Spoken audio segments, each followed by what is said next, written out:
Yes, good afternoon students. So आज आपका day 1 है for CA foundation. CA journey का आपका डे 1 है। सो कैसे था मॉर्निंग से, कैसे लग रहा है? 8 बजे से बैठे हो ना?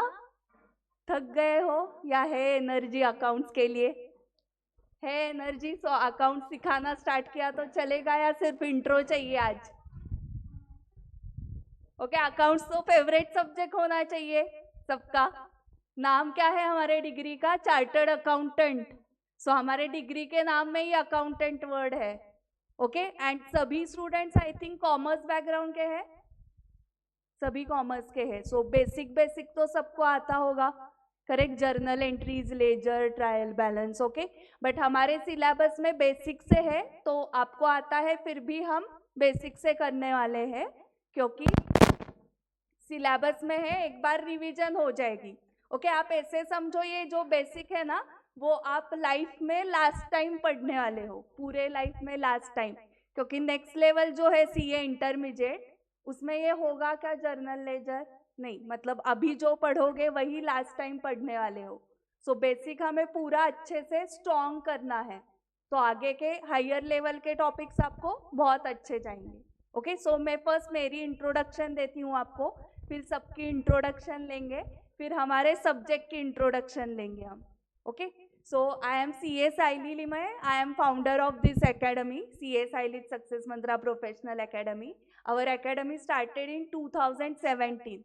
Okay, we have started with the test series for all the 3 levels: CA Foundation, CA Intermediate and CA Final. So total we have 18 all India rankers at various levels, intermediate and final. Foundation में तो rank नहीं निकालते, आपको पता है। And total अभी तक 1200 plus chartered accountants हो चुके हैं from our academy at various levels. वो कभी इंटरमीडिएट के लिए कुछ स्टूडेंट्स थे, कुछ फाउंडेशन से फाइनल तक थे, तो वो पूरी जर्नी देखी है कि फाउंडेशन से स्टूडेंट कैसे इंटर में और प्रोफेशनल बन जाता है, फिर फाइनल में कैसे ग्रो होता है। क्योंकि वो फर्स्ट बैच का स्टूडेंट था तो अराउंड 5 ईयर्स लगते हैं ना। सो 18 बैच में वो था एंड लास्ट ईयर 2024 में उसका सीए कंप्लीट हो गया। सो उसकी जर्नी फाउंडेशन टू फाइनल देखी हुई है and more than 1800 students completed there intermediate level and I teach account subject at foundation level. So last 5 years से मैं ये सब्जेक्ट सिखा रही हूँ for foundation. Okay, so introduction आज के लिए काफ़ी है।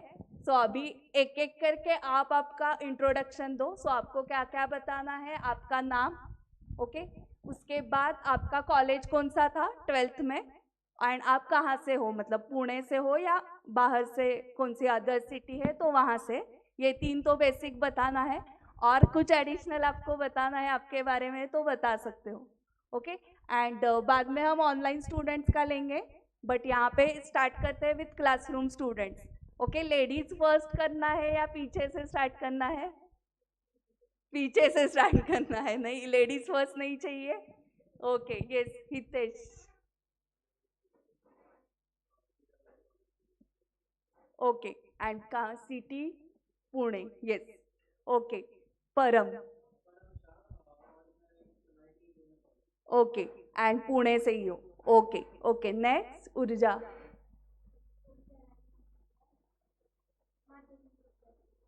कोणतं नाव काय? ओके ओके, आणि कुठून आहेस? पुण्यातून का? पुण्यातून। Okay, next. हां, ओके ओके, आणि 12th? Okay okay, yes.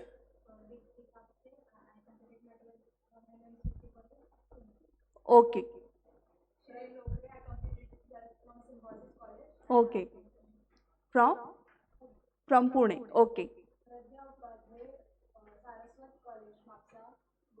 Okay, yes.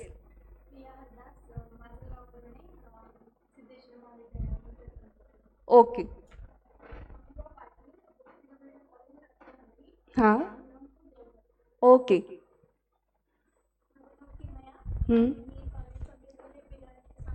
Okay okay okay, पुण्याचीच आहे। ओके ओके, सो तुम्ही मैत्रिणी आहात, हाँ ओके ओके. सो यहाँ पे बाहर से Goa, then Devgad and Majalgaon. Okay okay, and बाकी सब पुणे से ही है. Okay yes. सो सब्जेक्ट की इंट्रोडक्शन स्टार्ट करने से पहले क्लास में हमें क्या क्या करना है वो बताती हूँ. ओके, फर्स्ट थिंग, आपको क्या क्या रूल्स फॉलो करने हैं. ठीक है. सो सारे अपडेट्स आपको कहाँ पर मिलते हैं, अभी तक के कहाँ पर मिले थे, व्हाट्सएप ग्रुप पे. ओके. सो क्या क्या लाना है बताया गया था क्या. हाँ, सो उसमें कैलकुलेटर नाम की चीज बोली थी क्या लाने के लिए. फिर किसने नहीं लाया है कैलकुलेटर, हाथ ऊपर करो. एक, दो, तीन, क्यों नहीं लाया कैलकुलेटर. हाँ, सो उद्या क्लासमध्ये एंट्री नाही कॅल्क्युलेटर नसेल तर. ओके, आज दिवसभर आहेत तुझ्याकडे कॅल्क्युलेटर घ्यायला. तू का नाही आणलायस. ओके, सो उद्या कॅल्क्युलेटर पाहिजे कंपल्सरी. आज मॅथ्सला प्रॉब्लेम आला ना. हां, मला अपडेट कळत असतात हा खाली. Okay, Kaushik sir, Sneha ma'am, सगळे अपडेट घेत असते मी. ओके, एंड परम कैलकुलेटर क्यों नहीं है. डेट 2 से नहीं भूलना है. ओके. सो कल एंट्री नहीं देने वाली हूँ मैं. ओके, स्नेहा मैम आते ही कल तो मेरा ही है, 2 घंटे अकाउंट से कल. ओके, सो एंट्री नहीं मिलेगी अगर अकाउंट्स के क्लास में कैलकुलेटर नहीं है तो. ठीक है. हो, बरोबर बरोबर. सो जीटी नसलं तरी M+MRC वाला असेल ना. आहे ना, मग ठीक आहे. जीटी लागतोय का मॅथ्सच्या ह्याच्यात. नाही लागत आहे ना, मग ठीक आहे. ओके, जीटी लागत नसेल तर ठीक है मग तो. ओके, सो ग्रुप पे आपको सारे अपडेट्स आने वाले हैं. सो आपको टाइमिंग फॉलो करना है. ओके, उसके बाद रेगुलर अटेंडेंस चाहिए ऊर्जा रानी क्लास में. ओके, सबके लिए ही कंपलसरी है, सिर्फ उसको नहीं बता रही हूँ. Okay, but regular attendance first thing याद रखो. ये कितने महीने का क्लास है बताओ. 4 मंथ्स का क्लास है हमारा. उसके बाद रिवीजन है. ओके, रिवीजन में आपको अलाउड करने वाली हूँ कि आप ऑनलाइन देख सकते हो रिवीजन. यहाँ पर आना है तो यहाँ पर आओगे. ओके, बट रेगुलर के लिए तो यहाँ पर ही आना है कंपलसरी आपको. ओके, स्कूल में जैसे स्ट्रिक्ट था ना, वैसे ही स्ट्रिक्ट अटेंडेंस रखना है हमें. ठीक है. रेगुलर अटेंडेंस वेरी इंपॉर्टेंट, क्योंकि एक दिन भी मिस किया ना आपने, नेक्स्ट डे प्रॉब्लम होता है. सो रेगुलर अटेंडेंस याद रखोगे. ये अटेंडेंस हम हर रोज लेने वाले हैं हितेश, इस बैच से. सो ये प्रीवियस बैच से मैंने सीखा है. क्या हुआ था प्रीवियस बैच में पता है ना तुम्हें, कितना अटेंडेंस इरेगुलर हुआ था लास्ट में. ओके, स्टूडेंट्स क्या करते हैं, ये जो 2 ऑप्शंस दिए गए हैं ना, ऑनलाइन एक है एंड रिकॉर्डेड लेक्चर्स ऐप में मिलते हैं. ओके, सो हमारे टाइम पे तो वो 2 ऑप्शंस ही नहीं थे. तो अच्छा था, क्योंकि उस दिन का अगर मिस हुआ तो हमारे पास क्या ऑप्शन था, क्योंकि ऑनलाइन एंड रिकॉर्डेड लेक्चर्स नहीं मिलते थे, क्योंकि क्लास रिकॉर्ड ही नहीं होता था. जैसे आपने 10 के वगैरह क्लासेस किए होंगे, 10 के क्लास में रिकॉर्डिंग चलता था क्या आपके. नहीं. सो 10 वो मिस हुआ लेक्चर तो गया ना, मतलब उस दिन का कुछ पता ही नहीं चल रहा है. फिर आगे वो टॉपिक डिफिकल्ट लगने लगता है, या आपने ऑलरेडी एक्सपीरियंस किया हुआ है. ओके, सो रिकॉर्डिंग का ऑप्शन है तो मिस करते हैं क्लास, ऐसे बिल्कुल मत करो. ओके, इसकी वजह से कोर्स फिर डिफिकल्ट होता है. एक्चुअली कोर्स इजी है, ये रूल्स आपने फॉलो किए गेम के तो. ओके, गेम के रूल्स फॉलो नहीं किए तो गेम भी आप जीत नहीं सकते. ऐसे ही सेम यहाँ पर है. Second thing is revision. Okay, so revision मतलब क्या, क्लास में जो भी कुछ सिखाया है वो घर जाके फिर से सॉल्व करना है या गो थ्रू करना है. ओके, मैं रिवीजन मतलब क्या बोल रही हूँ, क्लास में जो सिखाया है वो फिर से सॉल्व करना है या गो थ्रू करना है. आपको अगर वो डिफिकल्ट लग रहा है क्वेश्चन तो सॉल्व करो फिर से, एंड इजी लग रहा है तो भी गो थ्रू करो. ओके, रिवाइज होने से क्या होगा, और स्ट्रांग हो जाएगा. एंड आपने सेम डे रिवाइज किया तो कम टाइम लगेगा क्या. आज का सिखाया हुआ एक वीक के बाद आपने रिवाइज किया, चलो संडे को रिवाइज करते हैं. तब का टाइम कितना लगेगा, एंड सेम डे आज दोपहर में आपने रिवाइज किया तो कम टाइम लगेगा, correct. So same day revision, ये सेकेंड रूल याद रखो। थर्ड रूल है होमवर्क रोज करना है, जो भी होमवर्क दिया जाएगा वो रोज करना है, ओके। रिवीजन एंड होमवर्क में फर्क समझा ना आपको, ओके। रिवीजन मतलब क्या, क्लास में जो सिखाया है वो घर जाके फिर से रिवाइज करना है, मतलब फिर सॉल्व करना है या गो थ्रू करना है। एंड होमवर्क मतलब जो प्रॉपर होमवर्क देंगे टीचर्स कि ये 5 सम सॉल्व करने हैं, ये 6 क्वेश्चन सॉल्व करने हैं खुद से, वो homework. So revision and homework ये हर रोज होना चाहिए, okay. And last rule is test. So test का मैंने ऑलरेडी ओरिएंटेशन प्रोग्राम में आपको बताया था। 4 मंथ्स में कौन से टेस्ट होने वाले हैं बताओ? फुल सिलेबस के होने वाले हैं क्या? नहीं, कौन से टेस्ट है? चैप्टर वाइज टेस्ट है, हर चैप्टर होने के बाद टेस्ट है for all 4 subjects, okay. And revision के टाइम कौन से टेस्ट है? 50-50% सिलेबस के 2, एंड वो होने के बाद 100-100 के 2, ओके।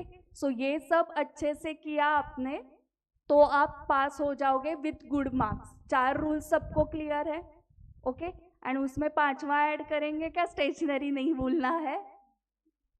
अब ये आई थिंक नहीं भूलोगे आप कल से, ओके। आज डे 1 था इसलिए ठीक है, बट कल से तो पहला क्वेश्चन यही रहेगा कि सब कुछ लाया है क्या, ओके। समझ में आ गए रूल्स? 4 रूल्स आपको फॉलो करने हैं, वही 4 रूल्स हमें टीचर्स को फॉलो करने पड़ेंगे, okay. And next thing is CA course difficult है, ऐसे सुना है आपने? कहाँ से सुना है, किसने बताया आपको? फ्रेंड्स, फैमिली, सभी जो मिलते हैं वो सब यही बोलते हैं, ओके। सो सीए कोर्स डिफिकल्ट नहीं है एक्चुअली, आप फर्स्ट इसमें भी उसको क्लियर कर सकते हो, ओके। फाउंडेशन एक इसमें, इंटर फर्स्ट इसमें, फाइनल एक इसमें, आप फर्स्ट इसमें भी क्लियर कर सकते हो। कैसे? आपको जो स्कूल में डिसिप्लिन था सेम डिसिप्लिन फॉलो करना है, कुछ भी अलग नहीं करना है, ओके। सो जो मैंने 4 रूल्स आपको बताए वही रूल्स आपको इंटरमीडिएट एंड फाइनल लेवल पे भी फॉलो करना है, कुछ भी अलग नहीं है। 10th में कितने स्टूडेंट्स को 70% अबाउट है? बहुत सारे स्टूडेंट्स को है, ओके।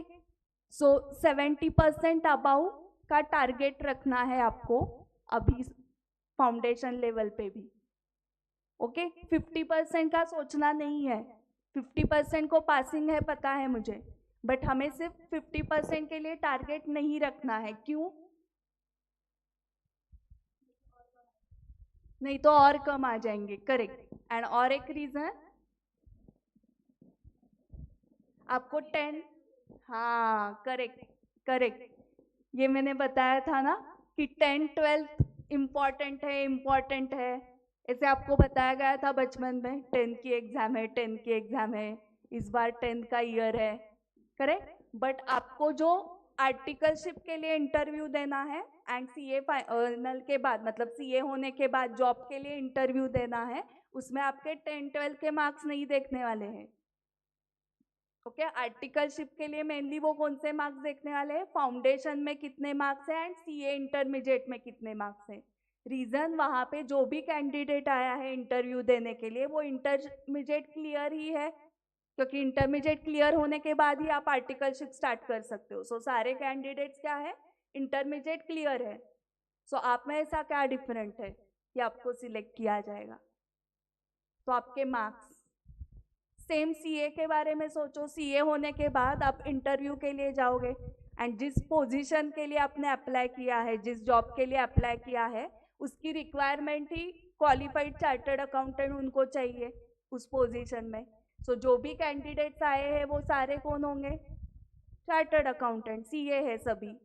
सो अगेन आपके मार्क्स वहां पर अच्छे हैं तो आपको प्रायोरिटी मिलेगी, ओके। सो यहाँ पर टारगेट भी हमें क्या रखना है, 70% अबाउ रखना है। और एक मैंने बताया था कि आपके इस पे ऑल इंडिया रैंक नहीं है फाउंडेशन लेवल पे, बट अगर आपको 70% अबाउ है तो आपके मार्कशीट पे क्या आता है पता है, पास विद डिस्टिंक्शन ऐसे आता है, ओके, सो इसलिए हमें टारगेट रखना है अबाउ 70% का। ओके, और एक चीज, आप क्लास में जितने भी स्टूडेंट्स हो वो एक दूसरे के कॉम्पिटिटर हो क्या? हाँ, करेक्ट। देखो यहाँ पर क्रिकेट की मैच चल रही है क्या, आईपीएल चल रहा है क्या, या चेस का एग्जाम्पल लो, कौन से भी गेम का एग्जाम्पल लो जिसमें 2 टीम्स होते हैं एंड एक विनर होता है एक लूजर होता है, करेक्ट। बट यहाँ पर ऐसे टीम करके हम खेल रहे हैं क्या? कुछ नहीं कि ये एक इनकी टीम है, टीम ए टीम बी, और जो जीतेगा वो आगे जाएगा, ऐसे नहीं है। ओके, सभी स्टूडेंट्स अगर पास हो गए तो कुछ प्रॉब्लम है क्या आपको? नहीं। सो एक टीम जीतेगी दूसरी टीम हारेगी ऐसा है ही नहीं। सो आप एक दूसरे के फ्रेंड्स हो, आपको एक दूसरे को पढ़ाई में हेल्प करनी है, ठीक है। सो इसलिए हितेश मैंने क्या बताया तुम्हें कि आगे बैठ जाओ, उसके साथ बुक शेयरिंग करो। ओके, आज क्योंकि इनके पास बुक्स नहीं होंगे, इनका रजिस्ट्रेशन प्रोसेस चालू है अभी तक, तो आपको एक दूसरे को हेल्प करनी है। ओके, होमवर्क अगर किसी ने नहीं किया तो आप भी एक दूसरे को डांटो, क्यों नहीं हो किया होमवर्क, तुम्हें पास होना है ना, क्यों नहीं आज क्लास में आ गए तुम, आप भी कॉल करके पूछो। सो एक दूसरे को भी मोटिवेट करना है आपको, ठीक है। सो आप एक दूसरे के फ्रेंड्स हो, एक साथ सीए बन जाओ, आपका भी ग्रुप हो जाएगा, एक साथ सीए इंटरमीडिएट में सब जाएंगे, एक साथ सीए फाइनल में जाएंगे, एक साथ सीए बन जाएंगे, और आगे आगे क्या भी आपके गोल्स है वो। सो एक दूसरे को कॉम्पिटिटर ट्रीट करोगे तो पॉजिटिव वेव्स मिल रहे हैं क्या आपको?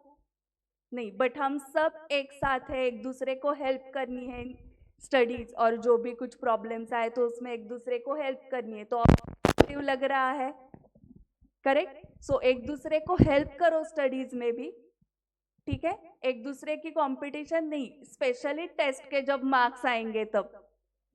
ओके, सो जो भी टॉपर रहेगा उसको दूसरे को डांटना है कि तुमने क्यों नहीं मेरे इतनी पढ़ाई की। ओके, सभी टॉप में आ गए तो मजा ही है ना, अच्छा ही है। ओके, सो एक दूसरे के आप कॉम्पिटिटर नहीं हो, ये रूल याद रखो, एक दूसरे को हेल्प ही करनी है हमें। ओके, एंड सीए कोर्स के बारे में पहले तो निगेटिव सोचना बंद करो। निगेटिव क्या कि ये डिफिकल्ट है, आज से आपको क्या बोलना है, ये कोर्स इजी है। ओके, आपने 70% अबाउ लाए हैं, 50% अबाउ लाए हैं, 10th पे किसी को 50% के बिलो है क्या बताओ? नहीं है। 11th भी हो गया ना आपका, 12th, सबका 12th हो चुका है। कोई एफवाई एसवाई में है क्या? FY, okay.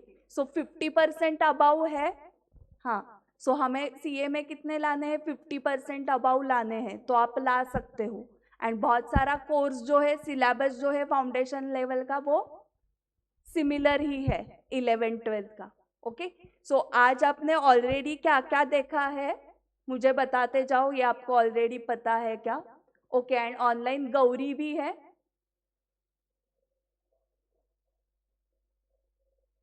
यस गौरी, अगर तुम्हें कुछ डाउट्स है तो तुम चैट बॉक्स में लिखोगी, एंड तुम्हारी इंट्रोडक्शन भी लिखो चैट बॉक्स में, तुम्हारा नाम पूरा, 12th का कॉलेज कौन सा था, एंड कौन से सिटी से हो।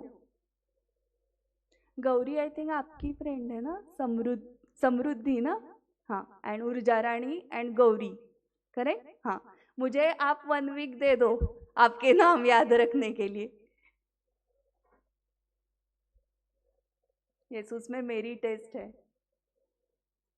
हितेश, लास्ट तक लर्न हो चुके थे ना सबके नाम मेरे, या नहीं हुए थे लास्ट बैच में? हितेश सोच रहे थे, हुए थे ना, हाँ। तो दिस टाइम भी हो जाएंगे शायद।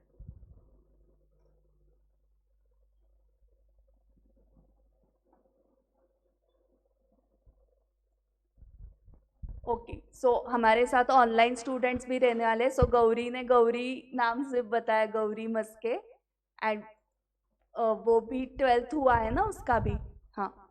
एंड आपके कॉलेज में ही थी वो, ओके, ठीक है। यस, सो अभी वेबसाइट के बारे में आपको क्या क्या पता है वो देखते हैं। वेबसाइट का नाम पता है? क्या है नाम? ICAI.org, correct. सो www.icai.org. आपको पाथ लिखना है तो नोटबुक में लिखो, हाँ, क्योंकि आपको सॉफ्ट कॉपी यहाँ से रेफर करनी है जब तक आपके बुक्स नहीं आते हैं तब तक. Okay, so ICAI.org. फिर कहाँ पे जाना है? स्टूडेंट्स, फिर BOS नॉलेज पोर्टल. हाँ, click here to visit BOS knowledge portal.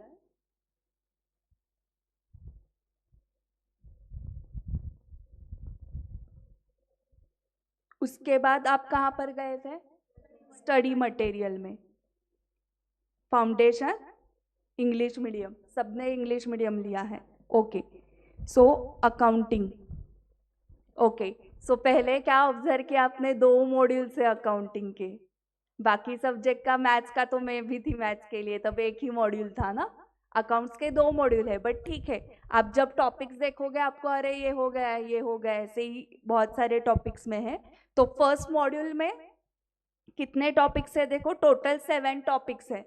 Okay, first जो है वो थेरोटिकल फ्रेमवर्क है, उसमें थेरी है. तो आप सारे अकाउंट्स मतलब कॉमर्स बैकग्राउंड के हो तो हम थेरी थोड़ा लास्ट में लेंगे. Okay, meaning and scope of accounting, accounting concept है इसमें. कैपिटल एंड रेवेन्यू एक्सपेंडिचर, ये पता है आपको difference? Okay. Contingent asset, contingent liability, ये नया होगा आपके लिए कंसेप्ट. करें. अकाउंटिंग पॉलिसीज क्या होता है? Accounting as a measurement principle, ये दोनों भी नए होंगे. And accounting standard. So I think unit 4, 5, 6, 7 नए हैं आपके लिए. ओके, बट वो लास्ट में लेने वाले हैं हम. उसके ऊपर 4 to 5 मार्क्स के क्वेश्चन आते हैं थेरी लिखने के लिए. सेकेंड चैप्टर देखो, अकाउंटिंग प्रोसेस. सो ये सबको पता है. उसमें फर्स्ट यूनिट है जर्नल एंट्रीज, सेकेंड है लेजर. लेजर के बाद कौन सा आता है? Trial balance. Correct. Subsidiary book सीखा था आपने, मतलब purchase day book, sales day book, purchase return, sales return. Okay, उसके बाद कैश बुक सीखा था.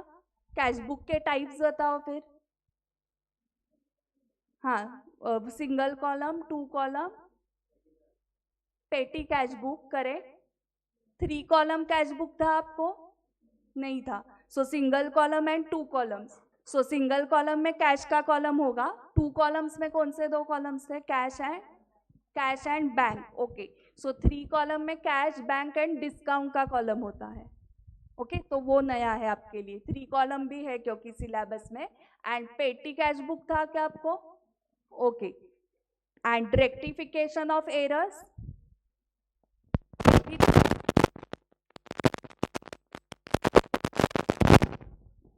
11th लेवल का था ना. आई थिंक ये सब टॉपिक्स 11th लेवल को थे आपको. Then next, third chapter is bank reconciliation statement. ये भी 11th में था आपको. ओके. इन्वेंट्रीज, इन्वेंट्रीज का मीनिंग पता है किसी को? स्टॉक. करेक्ट. बट ये टॉपिक नहीं था 11th 12th में. So this is new topic in CA foundation. Depreciation था टॉपिक. हाँ, बट यहाँ पर नाम देखो क्या है? Depreciation and amortisation. So amortisation is for intangible assets. Okay, goodwill, patent, copyright. तो ये पार्ट नया है अमोर्टाइजेशन वाला. डेप्रीसिएशन तो आपको था 11th में, straight line method, WDV method. Okay, थोड़ा नाम तो याद है. ओके. उसके बाद बिल ऑफ एक्सचेंज, ये 12th का सिलेबस है आई थिंक. डेप्रीसिएशन 11th में था ना. सो अभी तक के जितने टॉपिक्स देखे हमने उसमें से इन्वेंट्रीज टॉपिक नया है एंड अमोर्टाइजेशन वाला पार्ट नया है. Bill of exchange and promissory notes, उसमें क्या याद है आपको? Bill of exchange, promissory notes का नहीं था. हाँ, यहाँ पर भी उन्होंने सिर्फ नाम में डाला है, क्वेश्चन तो एक भी नहीं है प्रॉमिसरी नोट के ऊपर. बिल ऑफ एक्सचेंज में बिल्स रिसीवेबल, बिल्स पेएबल, ये नाम याद है. ड्रॉवर, ड्रॉई. हाँ, सो उसमें जर्नल एंट्रीज ही थे ना मेनली. हाँ, सो वही जर्नल एंट्रीज है आपको. उसके बाद preparation of final accounts of sole proprietor, ये कब था? 11th में। बट इसमें हमें 2 यूनिट्स है।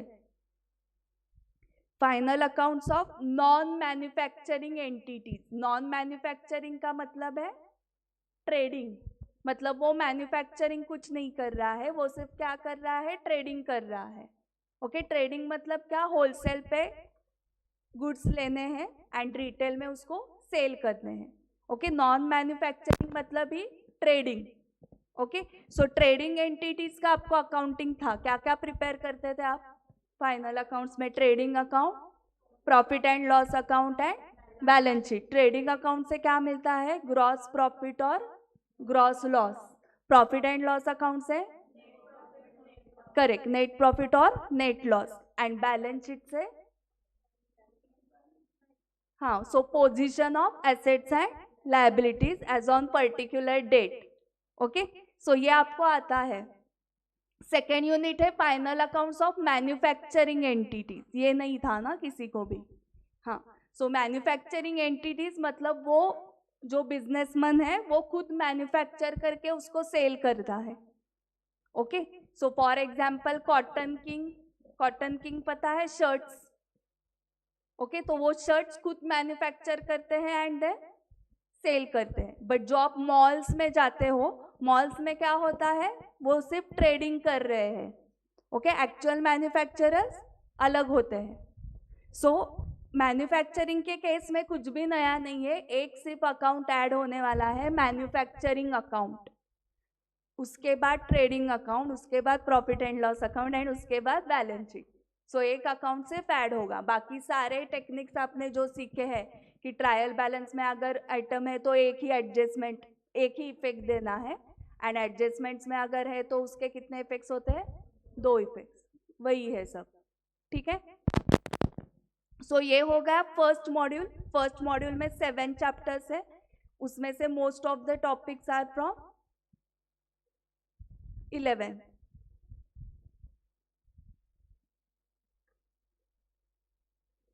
Now second module,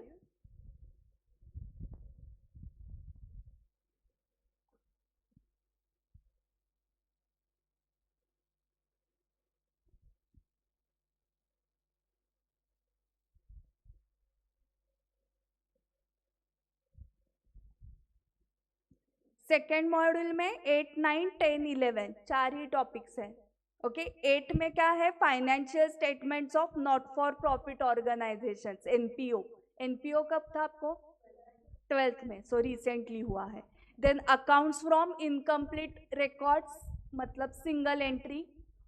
single entry था आपको 11th में। Okay, partnership, favourite topic. कितने लोगों का ऑप्शन में था 12th में?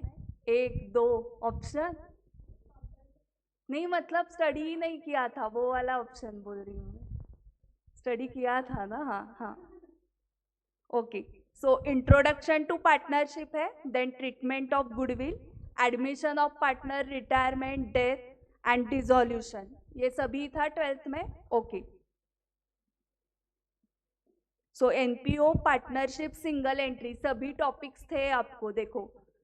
देन कंपनी अकाउंट्स में इंट्रोडक्शन टू कंपनी अकाउंट्स, वो थेरी पार्ट है सिर्फ। Issue, forfeiture and reissue of shares, ये सभी था। कब था? 12th। Okay, issue of debentures नहीं होगा, या था? Issue of debentures Goa board को था। ओके ओके, सो बाकी यहाँ पर नहीं था। Okay, accounting for bonus issue and right issue नहीं। हाँ, क्या था? थेरी था सिर्फ। ओके, मीनिंग थे उसके। Okay, what is bonus issue, what is right issue. Okay, so unit 3 से नया है बेसिकली बहुत सारे स्टूडेंट्स के लिए। Issue of debentures, accounting for bonus issue and right issue, redemption of preference shares and redemption of debentures. Redemption का meaning है repayment. Okay, so issue of shares में आप क्या करते हो? कंपनी शेयर होल्डर्स से पैसे लेती है एंड उनको शेयर्स अलॉट करती है, एंड उसके जर्नल एंट्रीज आपने देखे थे, share application, share allotment, first call, final call. Correct. Redemption मतलब रीपेमेंट, सो रीपेमेंट के एंट्रीज हमें देखने हैं। मतलब क्या, अभी जो भी पैसे इशू ऑफ शेयर्स या इशू ऑफ डिबेंचर्स के टाइम आपने लिए थे वो रीपे करने हैं। ओके, सो रीपेमेंट के टाइम क्या एंट्रीज है वो सीखने हैं। So redemption of debentures, redemption of preferences. So पूरा सिलेबस देखने के बाद आपको क्या लग रहा है, बहुत सारा देखा हुआ ही है 11th-12th का। सो अकाउंट्स के लिए कितना टारगेट रखोगे फिर? 70-80 का टारगेट रख सकते हैं। ओके, सो ये स्कोरिंग सब्जेक्ट है, हमें एग्रीगेट अच्छा बनाने के लिए अकाउंट्स आपको हेल्प करने वाला है। ओके, बट आपको उसके लिए बहुत बार प्रैक्टिस करनी है।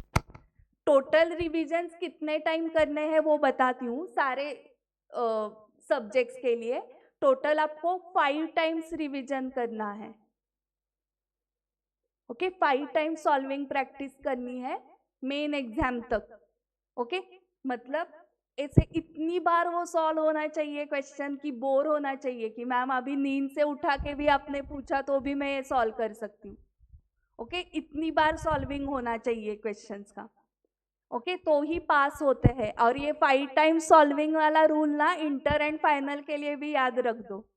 अगर 5 टाइम्स सॉल्व हुआ है तो कंफर्म पास हो, एंड 5 टाइम्स नहीं हुआ है तो डेंजर जोन में हो, रिस्क में हो आप फिर।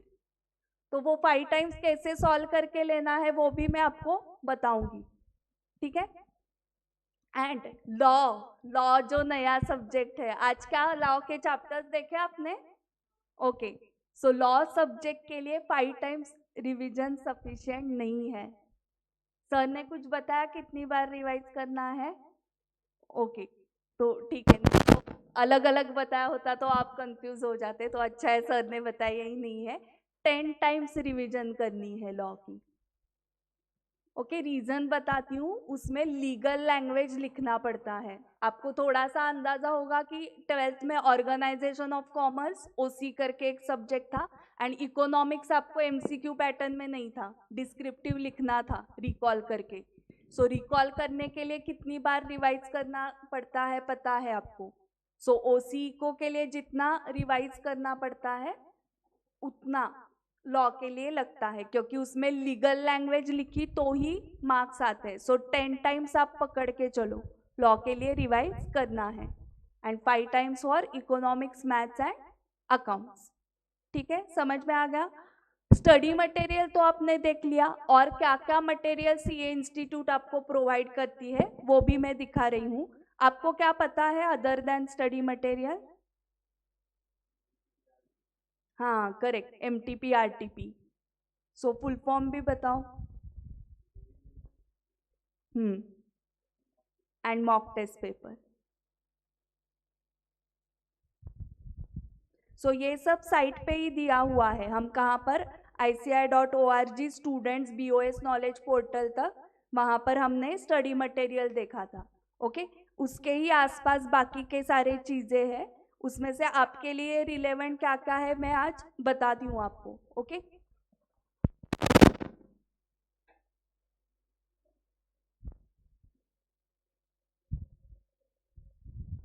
सो पहले रिवीजन टेस्ट पेपर्स देखते हैं क्या होता है। रिवीजन टेस्ट पेपर्स पे क्लिक किया, फाउंडेशन पे क्लिक किया। ओके, सो यहाँ पर आपको ईयर्स दिख रहे होंगे। साल में 3 बार होता है, पता है ना एग्जाम? सो ये एक्चुअली May 24 एंड June 24 दिख रहा है। May 24, June 24 वो दोनों एक ही है। ओके, उन्होंने क्यों 2 बार दिया है पता नहीं है, वो दोनों एक ही है। सो पहले हम 2024 से एक्चुअली नया सिलेबस आया है जो सेम आपके एग्जाम के लिए भी एप्लीकेबल है। तो आपको जब एग्जाम के लिए जाओगे तब ये सारे रिवीजन टेस्ट पेपर्स आपके सॉल्व होने चाहिए, फ्रॉम May 24 से May 25 तक, एंड September 25 का भी आपका आएगा। 2 मंथ्स पहले आता है, 2 months before exam they release revision test papers. So May 24, उसके बाद September 24, उसके बाद Jan 25 एंड देन May 25। सो अभी के स्टूडेंट्स के लिए ये एप्लीकेबल है। वैसे ही September 25 का भी आ जाएगा। सो June 24 या May 24, September 24, Jan में एंड आपका। सो ऐसे 5 RTPs आपको सॉल्व करने हैं। Okay, other than study material और क्या क्या क्वेश्चन सॉल्व करने हैं वो बता रही हूँ। सो एक ओपन करके दिखाती हूँ, लेटेस्ट वाला ओपन करते हैं। May 25 पे क्लिक करने के बाद ऑल 4 सब्जेक्ट्स का आ जाएगा। ठीक है, सो फर्स्ट हम यहाँ पर अकाउंट्स का देखते हैं। सो ट्रू और फॉल्स फर्स्ट क्वेश्चन है, उसके बाद थेरोटिकल फ्रेमवर्क जो फर्स्ट चैप्टर हमने देखा था, फिर जर्नल एंट्रीज, कैपिटल और रेवेन्यू रिसीट और expenditure, trial balance, rectification of errors, bank reconciliation statement, valuation of inventories, depreciation and amortisation, bill of exchange, final accounts, financial statements of NPO, then accounts from incomplete records, partnership accounts, then dissolution of partnership, issue and forfeiture of shares, debentures, redemption of preference shares, and नीचे उसके suggested answers दिए रहते हैं। Okay, तो आपको क्या समझ में आया? हर टॉपिक का एक एक क्वेश्चन दिया है उन्होंने। ओके, प्रैक्टिस के लिए। तो हर एग्जाम के पहले ऐसे एक एक क्वेश्चन आपको प्रैक्टिस के लिए मिलने वाला है। ठीक है, सो हम क्या करेंगे, मॉड्यूल के सारे क्वेश्चन सॉल्व होने के बाद इमीडिएटली RTP के भी क्वेश्चन सॉल्व करेंगे। अगर सिमिलर क्वेश्चन है, मॉड्यूल में किया हुआ सेम वैसा ही है, सिर्फ अमाउंट चेंज हुए हैं, तो वो मैं होमवर्क के लिए दूंगी। एंड अगर अलग टाइप का क्वेश्चन है तो हम क्लास में ही उसको सॉल्व करेंगे। ठीक है, सो RTP क्या होता है समझ में आ गया। ऐसे ही लॉ, मैथ्स एंड इकोनॉमिक्स में क्या होगा, हर टॉपिक का एक एक क्वेश्चन दिया रहेगा प्रैक्टिस के लिए। ओके, सो ऐसे 5-5 क्वेश्चन हमें मिलेंगे ना, क्योंकि हम 5 RTP सॉल्व करने वाले हैं। उसके बाद हितेश ने और क्या बताया, mock test papers. So actually mock test papers के लिए लॉगिन करना पड़ता है, स्टूडेंट लॉगिन। वो कहाँ पर है वो भी दिखाती हूँ।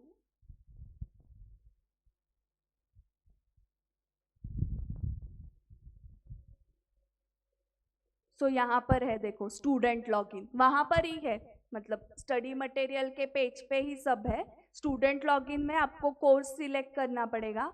अभी तक आपका रजिस्ट्रेशन नंबर नहीं आया है ना, जिनका जिनका रजिस्ट्रेशन हुआ है उनका ही नंबर आया होगा, तो वो नंबर डालना पड़ता है and then date of birth and then login होता है। ओके, एंड लॉगिन करने के बाद आपको अंदर मॉक टेस्ट मिल जाएंगे। सो हर एग्जाम के पहले इंस्टीट्यूट 2 मॉक टेस्ट कंडक्ट करती है। ओके, वो फुल सिलेबस के होते हैं एंड उसके आंसर्स भी अपलोडेड रहते हैं वहाँ पर, तो वो हम एंड में कर सकते हैं। कौन सा वाला, सितंबर के लिए जो 2 मॉक टेस्ट आएंगे वो हम एंड में करेंगे। बट प्रीवियस मॉक टेस्ट जो है, तो हितेश अभी वो as a model test papers यहाँ पर दिख रहा है आपको, model test papers. So previous mock test जो है ना वो उन्होंने बाहर ही डाले हैं अभी, मतलब जो May 24 से अभी तक के Jan 25 तक के। May 25 के लिए मॉक टेस्ट अभी चालू है ना, अभी मार्च अप्रैल में होते हैं वो। सो वैसे आपके सितंबर के कब होंगे, जुलाई अगस्त। ठीक है, सो एंड जो प्रीवियस आपको देखने हैं, मतलब May 24, सितंबर 24, Jan 25, वो आपको यहाँ पर मिलने वाले, बाहर ही विदाउट लॉगिन मिल जाएंगे वो आपको। मॉडल टेस्ट पेपर्स पे जाके फाउंडेशन,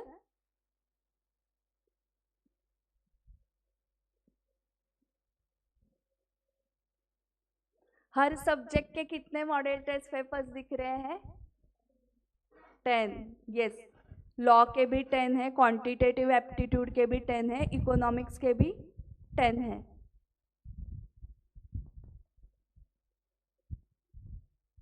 ओके, ये कम पड़ रहा है इसलिए और 10 आगे दिए हैं।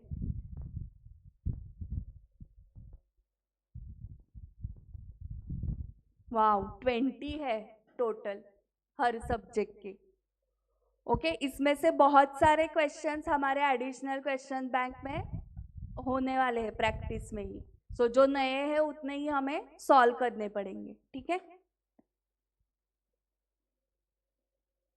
ओके, सो अभी पेपर पैटर्न दिखाती हूँ आपको। सो मॉडल टेस्ट पेपर्स में सब सभी सब्जेक्ट्स के बेसिकली उन्होंने 100 मार्क्स के फुल सिलेबस के पेपर्स दिए हुए हैं. सो मॉडल टेस्ट पेपर्स का भी एक्चुअली पेपर पैटर्न सेम है जैसे आपके मेन एग्जाम का होता है, बट मैं आपको मेन एग्जाम का पेपर दिखाती हूँ.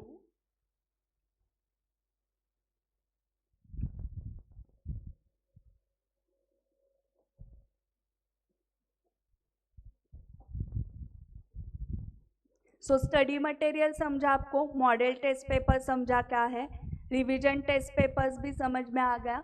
अभी प्रीवियस एग्जाम के question papers, previous year question papers, foundation account. So देखो जून 24, सितंबर 24, जैन 25, ओके. और अभी मई की जब एग्जाम होगी तब मई के अपलोड हो जाएंगे. सो अकाउंट्स एंड लॉ के ही अपलोड हुए हैं, देखा क्या आपने. मैथ्स एंड इको के वो डिस्क्लोज नहीं करते हैं, मैथ्स एंड क्वांटिटेटिव एप्टीट्यूड के वो एमसीक्यू होते हैं ना, वो डिस्क्लोज नहीं करते हैं, पेपर्स अपलोड नहीं होते. बट ठीक है, हमारे पास मॉडल टेस्ट पेपर्स बहुत है सॉल्व करने के लिए, एंड मॉड्यूल में तो मोर देन 1000 क्वेश्चंस है. सो उतना सफिशिएंट है. सो पेपर पैटर्न, और उसमें पेपर पैटर्न भी कुछ नहीं है. क्या पैटर्न है, एक एक मार्क के एक एक एमसीक्यूज है. सो लेटेस्ट वाला दिखा रही हूँ, जैन 25 का पेपर पैटर्न कैसे होता है. देखो आपने इंग्लिश मीडियम लिया है तो आपका आंसर इंग्लिश में होना चाहिए. हिंदी में आंसर लिखा तो वो चेक नहीं होगा. ऐसे स्टार्टिंग में लिखा है, answers to questions are to be given only in English except in the case of candidates who have opted for Hindi medium. If a candidate who has not opted for Hindi medium, his or her answers in Hindi will not be evaluated, मतलब will not be checked. Question number 1 is compulsory. So ये paper pattern याद रखो, आपके exam का भी यही pattern होने वाला है. There is no change. So question 1 compulsory होने वाला है. Answer any 4 questions from the remaining 5 questions. Okay, so आपको ऑप्शन है answer any 4 out of 5. So working note should form part of the answer. Working note should form part of the answer मतलब क्या, आप जो भी calculations करने वाले हो उसके लिए मार्क्स अलॉटेड है. आपने अगर कैलकुलेशंस नहीं लिखे, डायरेक्टली फाइनल आंसर लिख दिया, तो फाइनल आंसर करेक्ट होने के बावजूद भी आपके मार्क्स डिडक्ट होंगे. क्यों, क्योंकि कैलकुलेशंस नहीं दिखा है. तो क्योंकि स्टेप वाइज मार्क्स होता है सीए कोर्स में.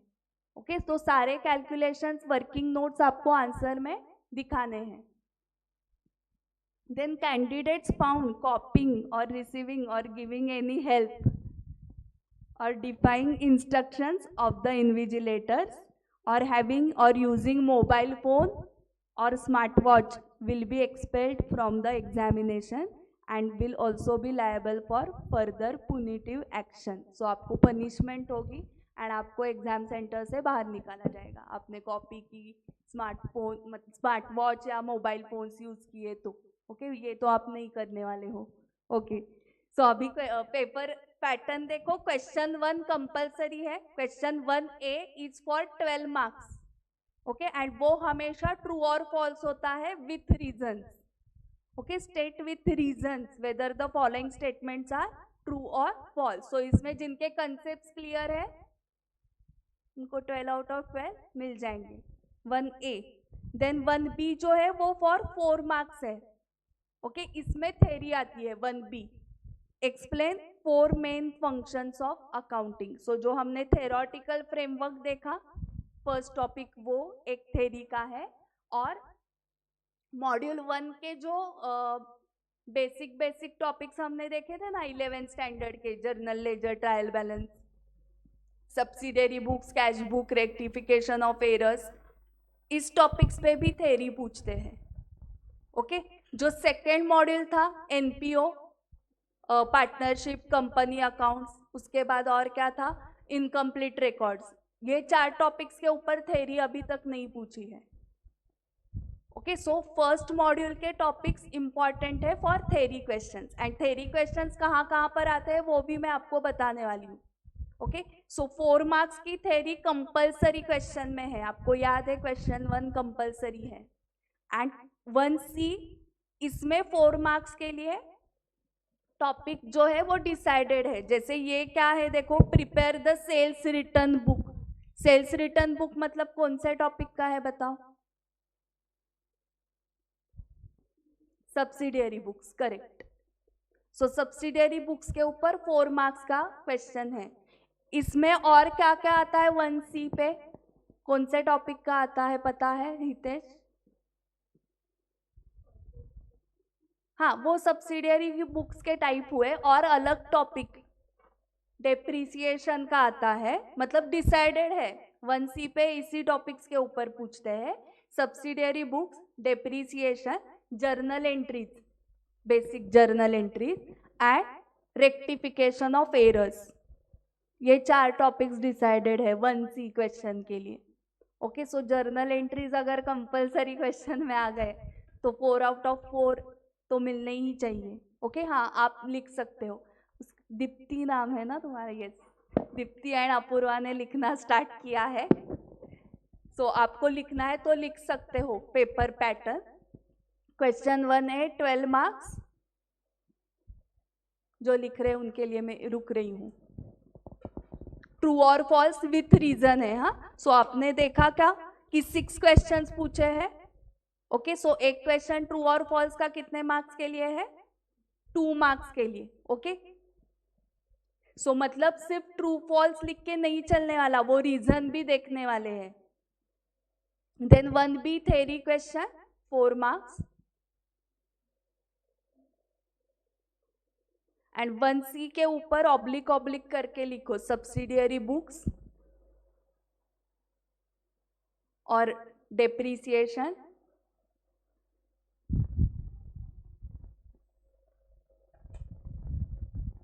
और रेक्टिफिकेशन ऑफ एरर्स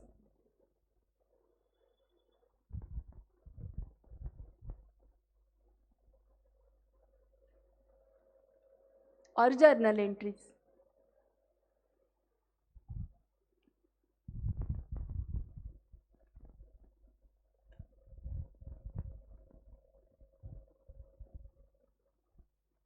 जनरली ये क्वेश्चंस ये टॉपिक्स आते हैं 1C के ऊपर। अभी क्वेश्चन 2 से आगे क्या है देखो। सो ये आपने ऑब्जर्व किया क्या? 12 + 4 + 4 कितने मार्क्स हुए?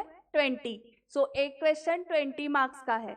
एंड ऊपर का कैलकुलेशन देखो, question 1 is compulsory and out of remaining 5 any 4 solve करने हैं। सो वो एक्चुअली आपको कितने क्वेश्चंस देने वाले हैं? 1 + 5, 6 क्वेश्चंस आपको एग्जाम में आएंगे, बट आपको 1 + 4 सॉल्व करने हैं। सो आपको 5 सॉल्व करने हैं। ओके, वो देंगे आपको 6 क्वेश्चंस, बट आपको 5 सॉल्व करने हैं। सो इसलिए हमारा एक क्वेश्चन कितने मार्क्स का है? 20 मार्क्स का। सो 20 × 5 ऐसे 100 मार्क्स का पेपर आपका हो गया। ओके, एंड कभी भी अब तक एक क्वेश्चन पूरा 20 मार्क्स के लिए नहीं आया है, हमेशा उसमें सब क्वेश्चंस रहेंगे। एंड क्वेश्चन 1 का तो पैटर्न 12 + 4 + 4 यही पैटर्न है क्वेश्चन 1 का। 2 से आगे पैटर्न डिसाइडेड नहीं है सब क्वेश्चंस का। कभी वो 10 + 10 देते हैं, कभी 12 + 8, 15 + 5, ओके, ऐसे, या कभी 10 + 5 + 5 ऐसे भी पैटर्न है। ओके, सो वो फिक्स नहीं है, बट इतना फिक्स है कि 20 मार्क के लिए एक बड़ा क्वेश्चन डाल दिया एनपीओ का या पार्टनरशिप का, ऐसे नहीं होने वाला है। सो जितने सब क्वेश्चन है उतना हमारे लिए इजी है। ओके, क्वेश्चन 2 से देखो, you are required to prepare machinery account. Last line पढ़ो, लास्ट लाइन में जनरली क्वेश्चन की लाइन होती है। सो ये डेप्रिसिएशन का टॉपिक है 10 मार्क्स के लिए। ओके, इसका डिसाइडेड नहीं है हाँ कि डेप्रिसिएशन ही आएगा 2A के ऊपर। कभी कभी BRS भी पूछते हैं वो 2A के लिए, या बिल ऑफ एक्सचेंज भी पूछते हैं।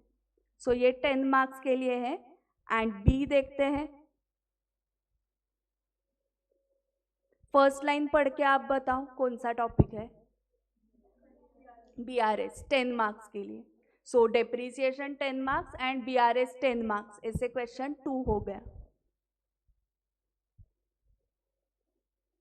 क्वेश्चन 3A फर्स्ट लाइन पढ़ के बताओ। हाँ, final accounts of sole proprietor for 15 marks. Okay, so trial balance दिया है आपको एंड एडजस्टमेंट्स है। ओके बट वो बहुत सारे हैं, 11 जैसे 3-4 ही नहीं है, हम अभी फाउंडेशन लेवल पे आ गए हैं। सो 15 मार्क्स के लिए पूछा है।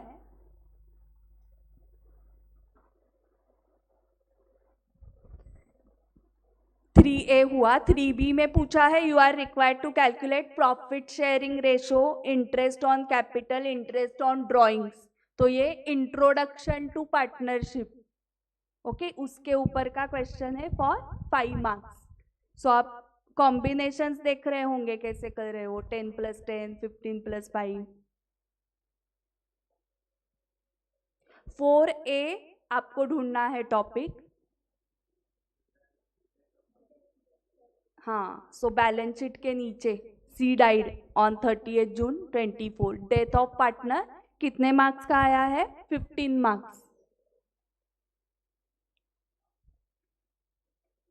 सो ये आपने ऐसे किया होगा 12th में, you are required to prepare revaluation account, partners capital account and balance sheet. 4B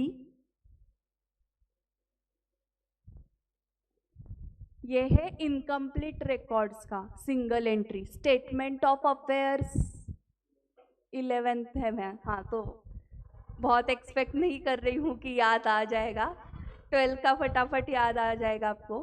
statement of affairs बनाते हैं सिंगल एंट्री में, ओके, ये 5 मार्क्स के लिए आया है सिंगल एंट्री।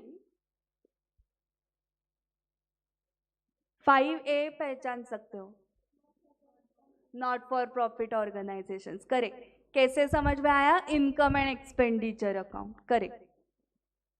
कितने मार्क्स के लिए है? 10।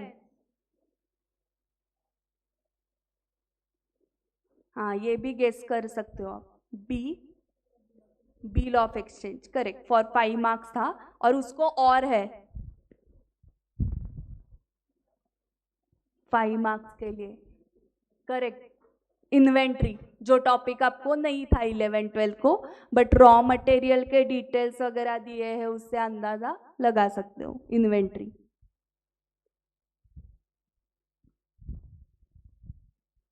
सी जो है 5, हाँ, सो ये इशू ऑफ डिबेंचर्स का नहीं है, ये रिडम्पशन ऑफ डिबेंचर्स का है, ठीक है, आपको ये टॉपिक नहीं था। हाँ ये था 15 मार्क्स के लिए, हाँ, issue of shares, correct, 15 marks. And last में यहाँ पर थेरी होती है 5 मार्क्स के लिए। सो थेरी आपने कहाँ कहाँ पर देखी, कौन कौन से क्वेश्चन में देखी theory? Question 1B and directly last question, okay, 6B, 1B and 6B, ये याद रखो। 1B में कितने मार्क्स की थी? 4 मार्क्स, एंड 6B में 5। सो टोटल थेरी कितने मार्क्स की आती है अकाउंट्स में? 9 मार्क्स, ओके। सो 9 मार्क्स का वेटेज है थेरी का।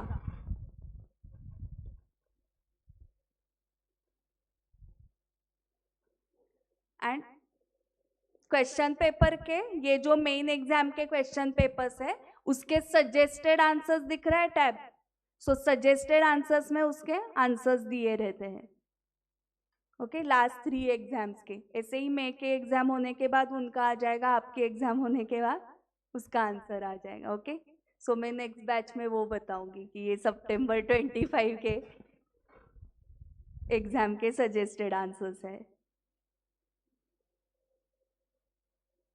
सो वहां पर वो क्वेश्चन भी देते हैं एंड उसके नीचे इमीडिएटली उसके आंसर्स है, ओके। तो सबके आंसर्स आपके पास अवेलेबल है, बट आपको देख के सॉल्व नहीं करना है, हाँ, होमवर्क करके फिर आप कंपेयर करोगे इसके साथ, ओके। ये एजम्पशन करके ही मैंने सब दिखाया है, हाँ, आपको, कि आप पहले नहीं देखोगे। आरटीपी के भी आंसर्स है, आरटीपी में इधर भी है, बट होमवर्क पहले आप सॉल्व करो एंड देन कंपेयर करो उनके आंसर के साथ, ठीक है, तो ही कॉन्फिडेंस आएगा, ओके। या चेक होने ही वाला है होमवर्क क्लास में, तो आपने कंपेयर नहीं किया तो भी चलेगा, यहाँ पर आप देखेंगे आंसर्स, ओके।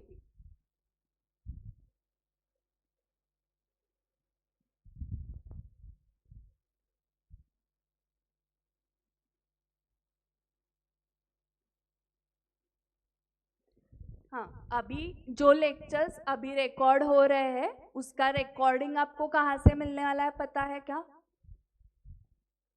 ओके, ऐप, हाँ, मोबाइल ऐप आपको डाउनलोड करना है। उस ऐप पे आपको सारे लेक्चर्स मिल जाएंगे, ठीक है। तो पहले स्टार्टिंग के 5 लेक्चर्स जो है वो हम यूट्यूब पे अपलोड कर रहे हैं। ओके, सो यूट्यूब की लिंक हम डालेंगे इसके ऊपर ग्रुप में। ओके, तो स्टार्टिंग में तो यूट्यूब से ही आप लेक्चर्स देखो, यूट्यूब के लिंक से। एंड बाद में आफ्टर 5 डेज मैं आपको बताऊंगी कि आपको अभी ऐप थ्रू लेक्चर्स कैसे देखने। आफ्टर 5 डेज यूट्यूब पे नहीं होंगे लेक्चर्स, फिर वो आपको ऐप में मिल जाएंगे। ओके, एंड इवनिंग तक हम लेक्चर्स अपलोड करते हैं, सो आपको रात को अवेलेबल हो जाएंगे रिकॉर्डिंग्स।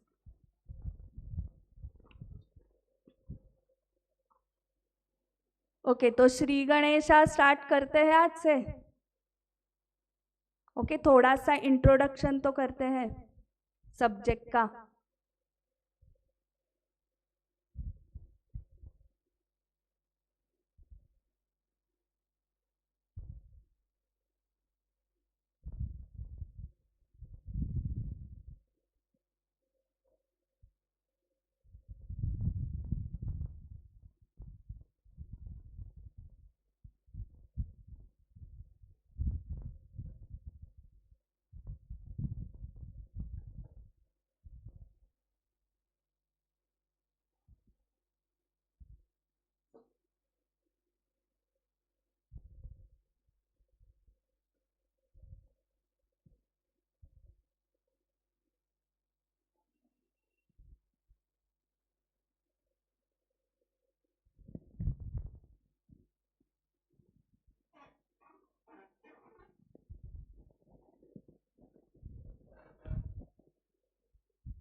ओके, हम चैप्टर 2 से स्टार्ट कर रहे हैं।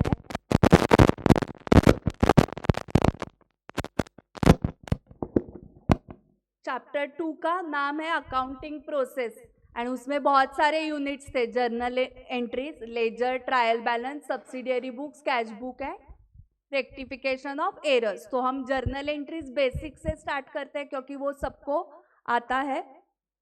बेसिक प्रोसीजर, उसमें जर्नल एंट्रीज। सो अकाउंट्स का division personal and real and nominal, ये सबको याद है। ओके, सो आपको कैसे सिखाया था पर्सनल अकाउंट्स का डिवीजन कैसे होता है, classification personal, real, nominal. Okay, तो एक्चुअली अकाउंट्स का क्लासिफिकेशन होता है personal and impersonal accounts. Okay, personal and impersonal में अकाउंट्स एंड नॉमिनल अकाउंट्स आते हैं, ठीक है। So personal, real, nominal accounts. Personal accounts के सब टाइप्स पता है क्या आपको? पर्सनल अकाउंट्स के सब टाइप्स देखो क्या है, नेचुरल, आर्टिफिशियल या legal, and third is representative personal. Okay, natural, artificial या रिप्रेजेंटेटिव पर्सनल अकाउंट्स, ये पर्सनल अकाउंट्स के सब टाइप्स है। आई थिंक ये आपको नहीं थे 11th में। Okay okay, so natural, artificial, representative, so इसको डिटेल में बाद में देखते हैं। ओके, पहले तो पर्सनल, रियल एंड नॉमिनल के रूल्स याद है क्या आपको? देखते हैं।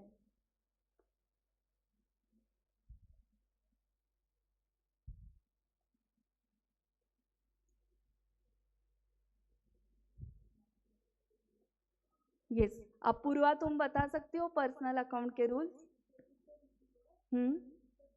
Okay, debit the receiver, credit the giver. Okay, ये रूल किसको किसको लर्न है? सबको लर्न है। ओके, मैंने क्या बताया, ये हम लास्ट टाइम करने वाले हैं लाइफ में। ओके, सो ये बाय हार्ट होना चाहिए। इतना बाय हार्ट मतलब देखो, आपने ABCD EFG ये कब सीखा है? बहुत बचपन में, सीनियर KG वगैरह। ओके, तो आप बोलते हो क्या कि मैम मुझे याद आ रहा है कि A कैसे लिखना है, B कैसे लिखना है, याद ही नहीं है, कब सीखा था? ओके, सो आपको वो परमानेंट याद है ना अभी। सो ऐसे अकाउंट्स में ABCD है ये अकाउंट्स का, कि आपको वो परमानेंट याद रहना चाहिए। CA होने के बाद याद ही नहीं आ रहा है, ऐसे नहीं चलेगा। कभी कभी इंटरव्यू में भी पूछा है ये, CA होने के बाद इंटरव्यू में रूल्स पूछते हैं, इसलिए उसको गोल्डन रूल्स ऑफ अकाउंटिंग भी बोलते हैं। ओके, तो ये सबको आने ही चाहिए, इसलिए मैं रैंडमली किसी को भी पूछ रही हूँ। ओके, सो पर्सनल अकाउंट का rule, debit the receiver, credit the giver. Okay, second is real account. परम बता सकते हो रियल अकाउंट का? कौन बता सकता है रियल अकाउंट का? यस दीप्ति। हाँ, debit what comes in, credit what goes out. So learn करो। हाँ, परम आज जाके, कल मैं पूछने वाली हूँ। Debit what comes in, credit goes out. आपको लिखना है तो नोटबुक में लिखो इसको। लास्ट टाइम चल रहा है लाइफ में, बार बार बता रही हूँ।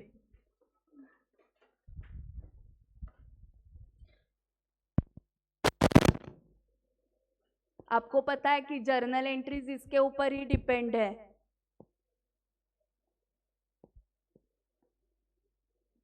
प्रज्ञा, नॉमिनल अकाउंट,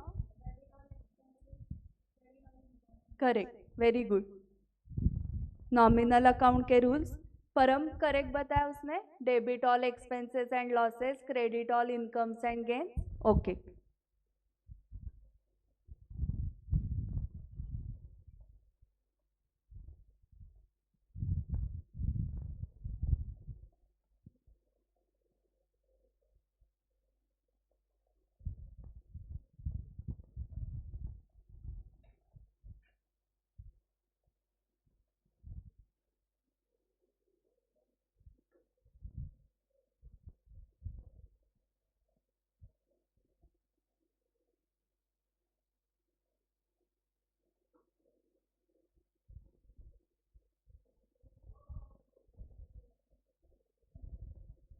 हो गया लिखकर सबका?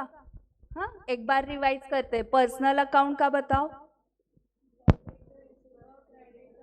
Correct, debit the receiver, credit the giver. Real account का,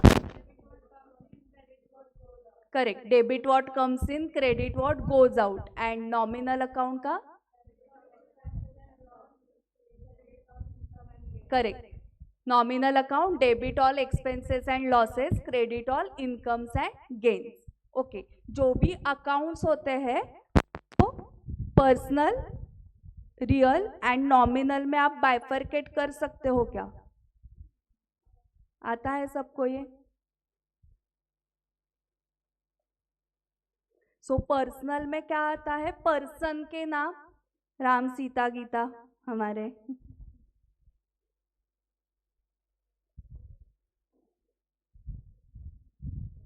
ओके, और क्या पता है? Bank, very good. So bank of Maharashtra, ICICI bank, okay, SBI, जो भी एक्सिस बैंक, जो भी बैंक आपको पता है, जनता सहकारी बैंक। ओके, सो बैंक्स। और रिप्रेजेंटेटिव पर्सनल, उसके एग्जाम्पल्स बताओ।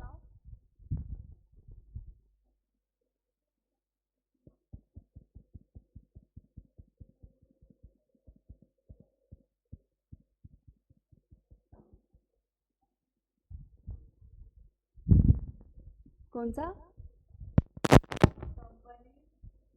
नहीं, कंपनी है वो आर्टिफिशियल में आते हैं, पर्सनल में ही करेक्ट है, बट वो क्या है? आर्टिफिशियल। बैंक भी क्या है? आर्टिफिशियल है।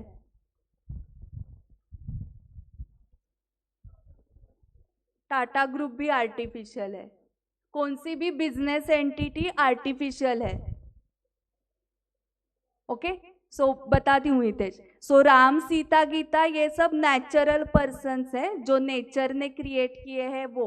सो साइली या आप सभी क्या हो, नेचुरल पर्सनल अकाउंट्स। ओके, जो पर्सन ने, आदमी ने क्रिएट किया हुआ है तो वो क्या है, आर्टिफिशियल या लीगल पर्सनल अकाउंट्स, मतलब बिजनेस एंटिटी। सो चाय के टपरी से लेके, छोटा बिजनेस से लेके 5 स्टार होटल तक, जो भी आप दुकान शॉप सारे देखोगे, नीचे देखोगे, घर जाते वक्त बहुत सारे शॉप्स देखोगे। ओके, तो वो सारे क्या है, आर्टिफिशियल पर्सनल अकाउंट्स है। ओके, केक का शॉप देखा, ग्रोसरी शॉप देखा, रेस्टोरेंट देखा, ओके, चाय की टपरी देखी, भेल का स्टॉल देखा, तो ये सब आर्टिफिशियल पर्सनल अकाउंट्स हैं। ओके, एंड तीसरा हमने और एक देखा था यहाँ पर, representative personal account. Okay, so ये लिखो रिप्रेजेंटेटिव पर्सनल अकाउंट्स क्या क्या है। Capital account, drawings,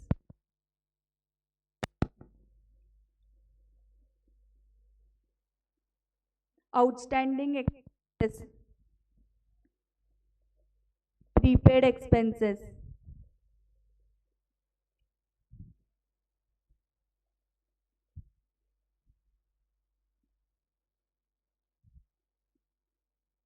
income received in advance,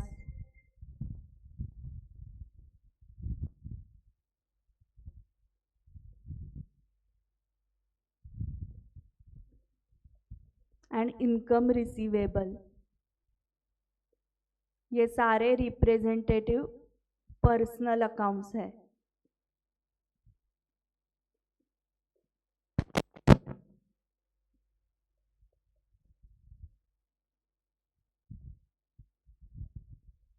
कुछ नया सीखने को मिला क्या आज? बेसिक लेवल का।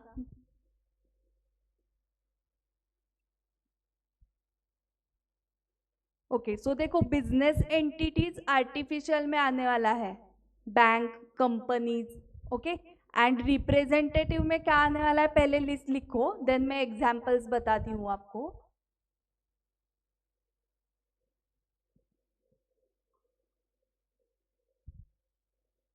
Capital account, drawing account, outstanding expenses, prepaid expenses, income received in advance, income receivable, ये सब रिप्रेजेंटेटिव पर्सनल है।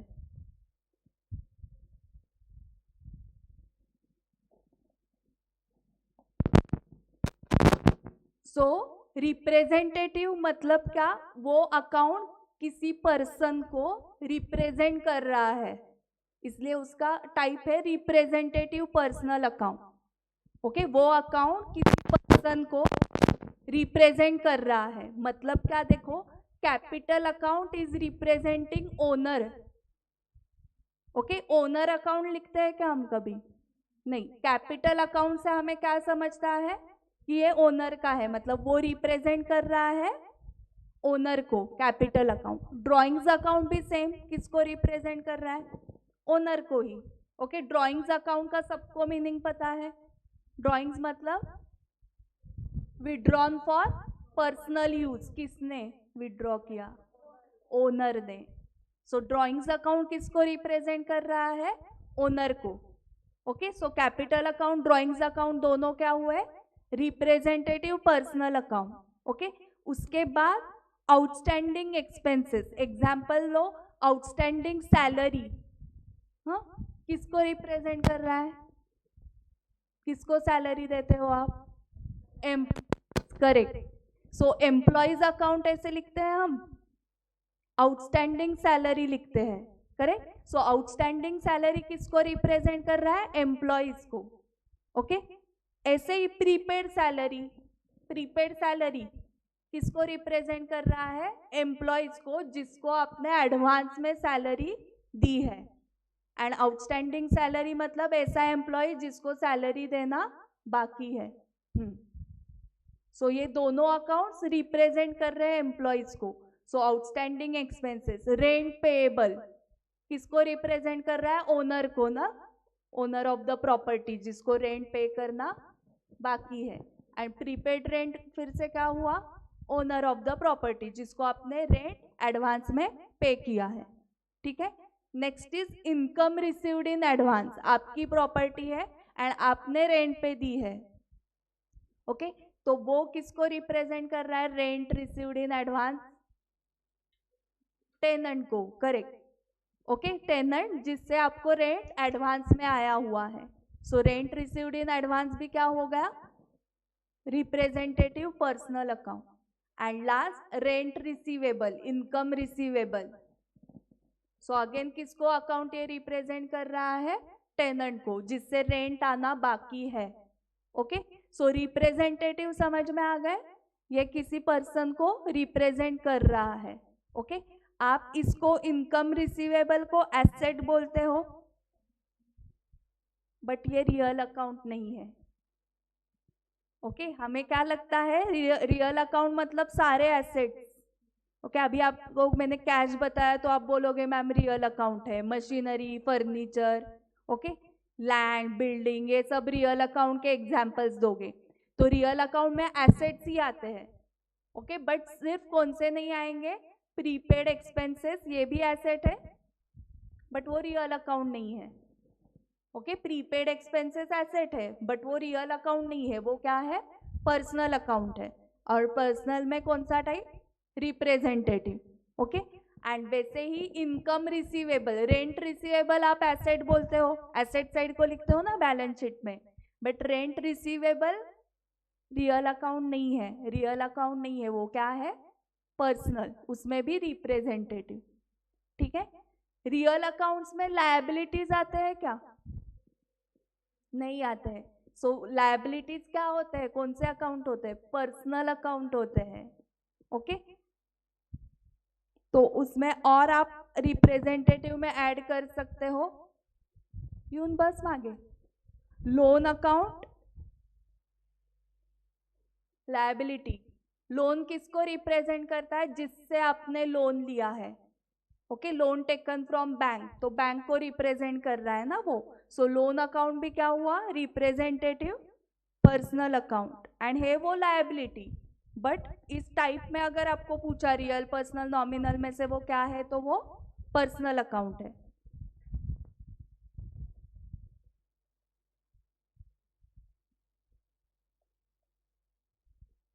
क्रेडिटर्स, डेटर्स, ये भी सब रिप्रेजेंटेटिव पर्सनल अकाउंट है।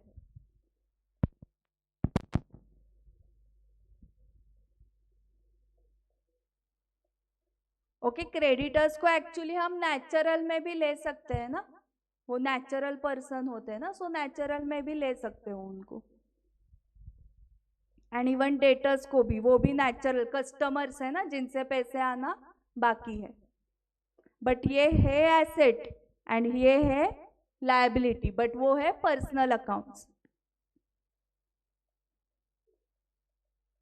रिप्रेजेंटेटिव या नेचुरल, कैसे भी ट्रीट किया तो भी चलेगा। सो आज बेसिकली रिप्रेजेंटेटिव पर्सनल अकाउंट समझ में आ गया, तीनों टाइप समझ में आ गए, नेचुरल, आर्टिफिशियल, रिप्रेजेंटेटिव।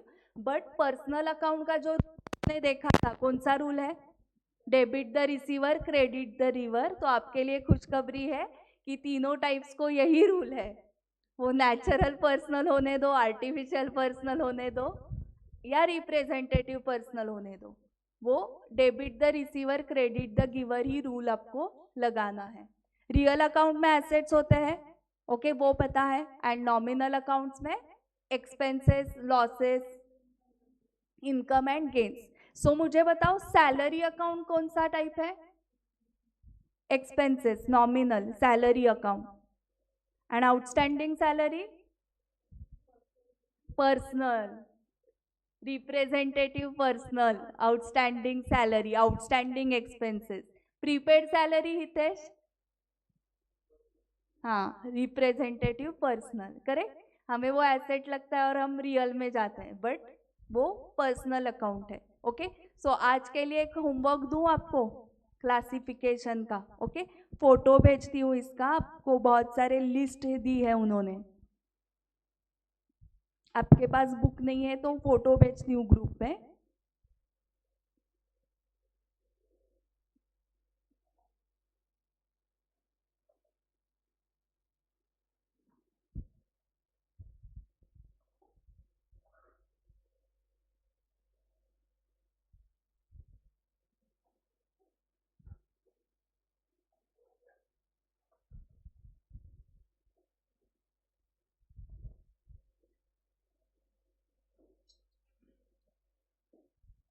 जैसे आप बैग पैक कर सकते हो।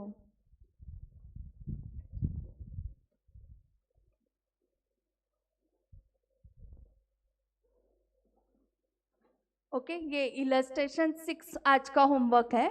उसमें classification of following account, show the classification of following accounts under traditional and accounting equation approach. So हमने अकाउंटिंग इक्वेशन अप्रोच सीखा नहीं है अभी तक, हमने ट्रेडिशनल अप्रोच सीखा है।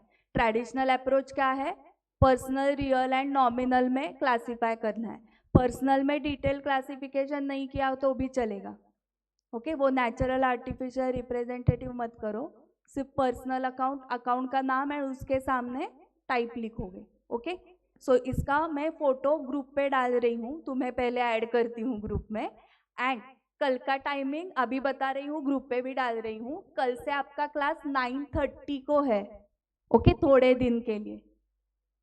ओके, 9:30 to 1:30 बीच में ब्रेक दिया जाएगा। Okay, and 9:30 to 11:30 eco and law है, एंड 11:30 to 1:30 2 आवर्स अकाउंट्स है कल। क्या? मॉड्यूल 1 ह्याच्यासाठी ना अकाउंट्सला, हो मॉड्यूल 1। एंड कल क्या है? ट्यूसडे ना, हाँ। एंड परसों वेनसडे को 11:30 to 1:30 मैथ्स रहेगा। ओके, मॉर्निंग का 9:30 to 11:30 इको लॉ वो कंफर्म है, 1 hour eco 1 hour law 1 hour. सिर्फ अकाउंट्स एंड मैथ्स 1 आवर लेने की जगह हम क्या कर रहे हैं, alternate day 2 hours accounts, next day 2 hours maths, फिर से next day 2 hours accounts. Okay, accounts का ये होमवर्क है। मैथ्स का होमवर्क मैम ने मुझे बताया, वो मैं आपको बता रही हूँ। आज एक्सरसाइज ए लिया था क्या मैम ने? हाँ, वो पूरा हुआ है। हाँ, वो फिर से सॉल्व करना है आपको। ओके, कल मैम नोटबुक चेक करने वाली है आपकी, मतलब परसों, सॉरी परसों, अरे एक दिन का टाइम है पूरा आपके पास। सो परसों आपके नोटबुक चेक होने वाले हैं, ठीक है। एंड कल अकाउंट्स के नोटबुक चेक होने वाले हैं। ओके, समझ में आ गया? होमवर्क क्या है, टाइमिंग्स क्या है, सब क्लियर है? ओके, एंड कोई भी डाउट है, कितना भी टाइम पास डाउट है, बहुत ही फालतू डाउट है, तो भी पूछना है अपने अपने फैकल्टीज को सब्जेक्ट वाइज। मैथ्स में भी और आपको बेसिक चाहिए तो भी मैम को पूछो, ठीक है।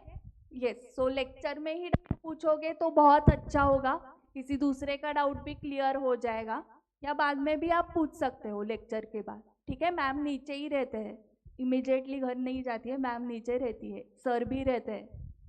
यस, ओके, यस, सो बाय बाय, कल मिलते हैं 9:30 इको एंड लॉ, 11:30 अकाउंट्स को। यस, एंड जिसको रजिस्ट्रेशन वगैरह करना है सीए इंस्टीट्यूट का, आप ऑफिस में रसिका मैम को मिलो। हाँ हाँ, ज्यांचं